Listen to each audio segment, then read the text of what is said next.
Bonjour, добрый день. Je m'appelle Inga Bandelin, je suis prof de russe et dans cette vidéo, j'aimerais vous parler politique. Comme vous le savez tous, on vit en ce moment une crise politique importante en France. Et je me disais qu'il serait peut-être intéressant pour vous qui apprenez le russe d'en parler avec vos amis russophones, en russe bien sûr. Du coup, dans ce cours, on va voir une partie de vocabulaire politique. Pour ça, retraçons un peu l'histoire de cette crise. Alors, qu'est-ce qui se passe et pourquoi actuellement on vit une crise politique grave? В настоящий момент мы переживаем серьезный политический кризис. L'histoire remonte au 9 juin 2024 où le président de la République a pris la décision de dissoudre l'Assemblée nationale. Президент принял решение распустить парламент. Suite à cette décision, on a eu une démission du gouvernement, bien sûr, et on a eu des élections législatives anticipées.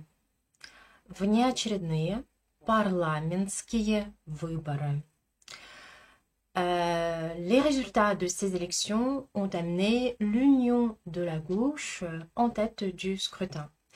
Et bien sûr que les Français s'attendaient à ce que le président de la République tienne compte de ces résultats en formant son gouvernement. Граждане Франции надеялись на то, что президент учтет результаты парламентских выборов при формировании правительства. Or, il n'en a rien été. On s'est retrouvé avec un Premier ministre, Monsieur Barnier, qui était issu de la droite, et avec lui, avec tout un gouvernement composé de représentants de la droite ou du centre-droite. Aucun représentant de la gauche, pourtant arrivé première dans les législatives, n'était présent dans le gouvernement. Alors, ce gouvernement, bien évidemment, n'a pas duré longtemps. Il a duré 3 mois et en décembre 2024, l'Assemblée nationale a voté une motion de censure contre le gouvernement et le gouvernement a dû démissionner. Парламент проголосовал за вотум недоверия. Парламент принял вотум недоверия правительству, и правительство ушло в отставку. Une semaine plus tard, un nouveau Premier ministre a été nommé par le président de la République. Неделю спустя президент назначил нового премьер-министра, lui aussi issu des rangs de la droite, ou plutôt du centre-droite. C'était Monsieur Bayrou. Le gouvernement Bayrou a duré 9 mois et a démissionné le 8 septembre dernier, et il y a juste une semaine, suite au vote de non-confiance de l'Assemblée nationale au gouvernement.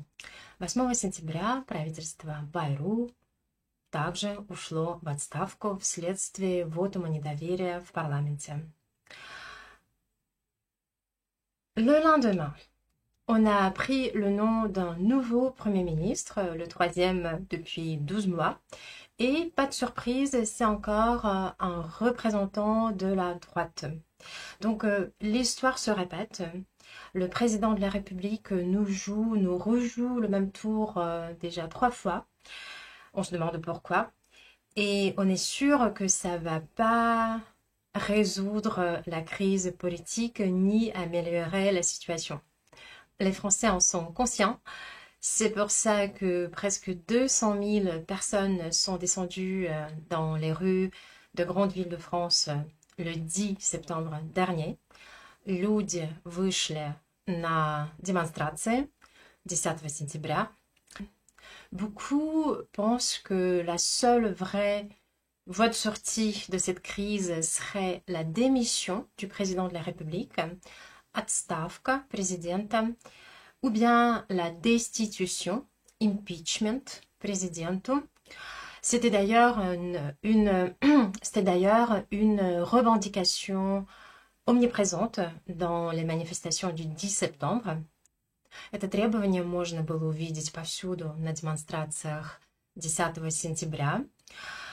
Au même titre que d'autres revendications, notamment les manifestants ont dénoncé la politique d'injustice sociale, политику социальной несправедливости, la dégradation des services publics, ухудшение качества работы государственных служб, et notamment de la santé publique, и в частности здравоохранения.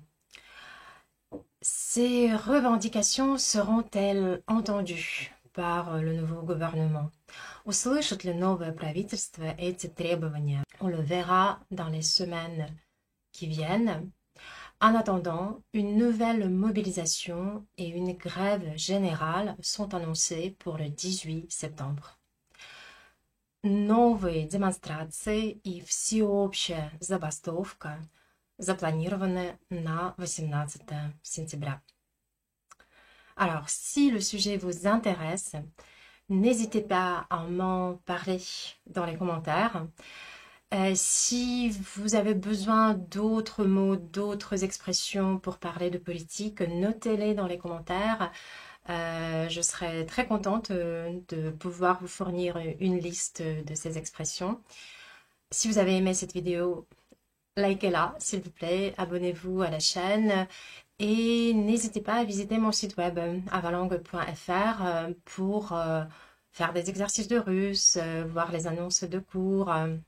Vous êtes les bienvenus.